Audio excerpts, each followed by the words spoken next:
ઈ શું સળગે છે? મીણબત્તીને હાથ લગાવવાથી શું થાય?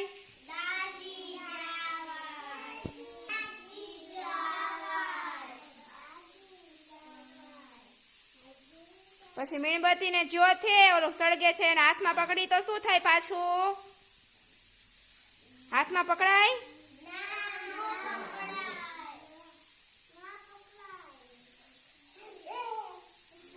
તમારામાંથી કોઈ દાજી ગયું છે? દાજી ગયા હોય તો શું કરાય?